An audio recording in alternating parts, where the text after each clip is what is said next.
Happy Friday to you. It is December 24th and time for this week's Friday Funnies. Yes, it is Christmas Eve, the most anticipated day of the year by millions of boys and girls around the world. And it's the most stress-filled day of the year for millions of adults who have yet to begin their Christmas shopping. This year I decided to give everybody on my list the gift of stamps. Oh, not just a regular stamp. No, I'm giving a forever stamp. Because when you give a forever stamp, it says you are giving a gift that lasts forever. Kind of like a fruitcake. And it's the best present 44 cents can buy.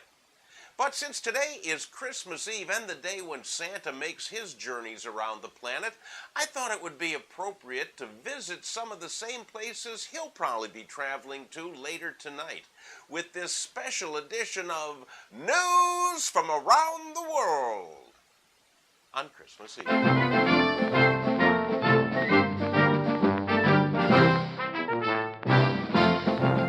Our first stop is Victoria, Canada, where a study done by the University of Victoria recommends that the province raise the prices of alcohol in order to prevent young people from binge drinking.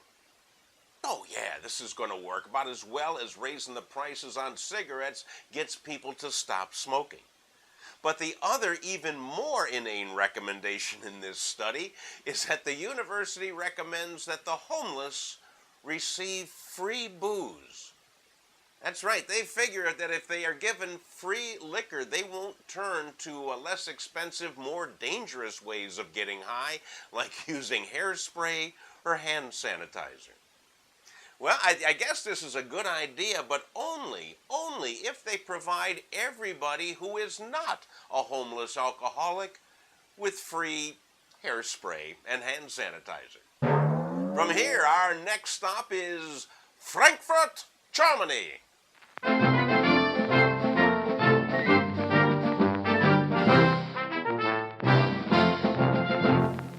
Frankfurt International is Germany's biggest airport and a hub for European travel.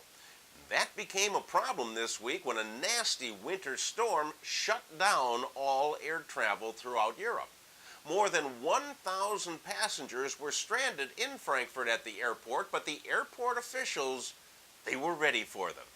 Because they decided to calm down all of the frustrated passengers, they were going to call in the clowns. Yeah, that's right. They brought in a group of clowns to entertain the passengers, doing whatever clowns do. They would go up and down the concourse and do, I guess, juggling and balloon animals and whatever. And now I understand that in Germany they do things differently. I mean, gosh, they even have their own language. But if I were stranded overnight in an airport, I think that a meal and a cot would do a lot more to improve my mental attitude than a bunch of German clowns.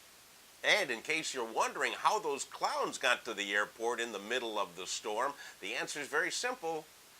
They all took one car. From here, let's go to Vladivostok, Russia.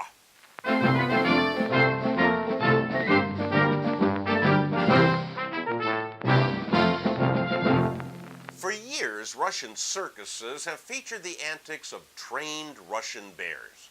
They're very highly entertaining. They've been taught to do everything from ice skating to play hockey, which might be one of the reasons why Russia does so well in that sport.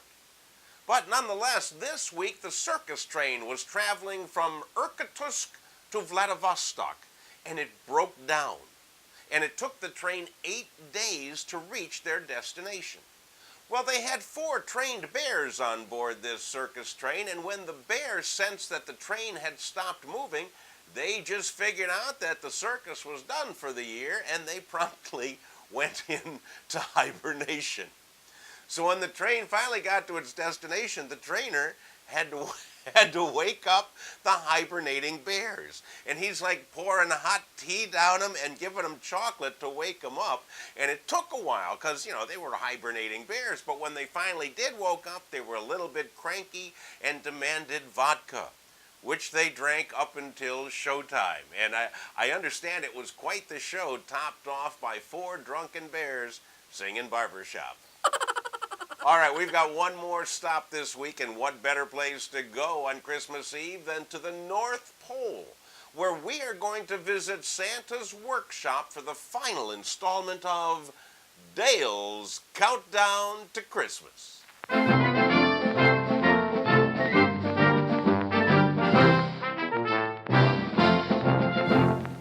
Hey, look at this. I'm in Santa's workshop at the North Pole. And I thought to celebrate the last day of the countdown that I would tell you a story that was passed down to me, and hopefully you can pass it down to your kids. It's the true story of Santa Claus. About 1,500 years ago, St. Nicholas was alive and kicking in suburban Turkey. And since he was a saint, he enjoyed giving people gifts and putting money in their shoes when they weren't looking. One year, he vacationed up at the North Pole, and he loved the place. He said that Arctic oxygen got him higher than Mount Ararat. And before you knew it, St. Nicholas packed up his bags, moved to the North Pole, and changed his name to Santa Claus.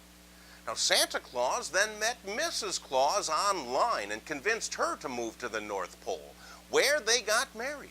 Now, they didn't have any kids of their own, but they adopted a whole fleet of elves who were refugees from the land of Keebler.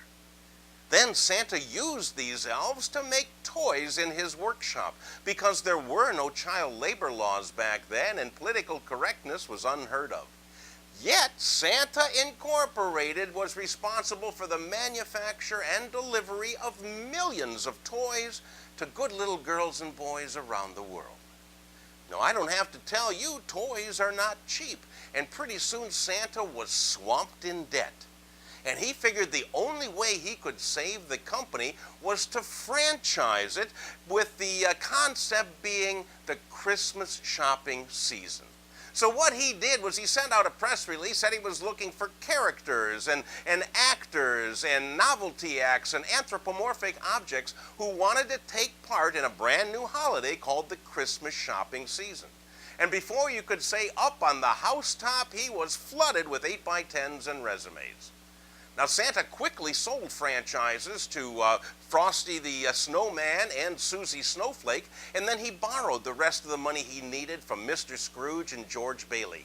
And he used this seed money to open up Santa Enterprises, LLD. And the rest is history. Eventually, Santa Claus died, but he was quickly replaced with another Santa, a guy who worked in a mall in Wichita, Kansas. It seems that the Association of Mall Santas is kind of like the College of Cardinals. Whenever Santa passes on, they convene and they elect the next guy to move to the North Pole. The current Santa is a fella named Ernie from the Mall of America in Minneapolis, and he loves the cold. And that, to the best of my knowledge, is exactly how it happened. Hey, that's all I have for you this week, and in fact, that's all I have for you this year, because next week's Friday Funnies are going to come to you on Saturday. Why? Because Saturday, it's January 1st. I want to be the first one to start your new year with a laugh. That's just the kind of guy I am. So until then, have a very Merry Christmas, have a wonderful week, and I will see you next year.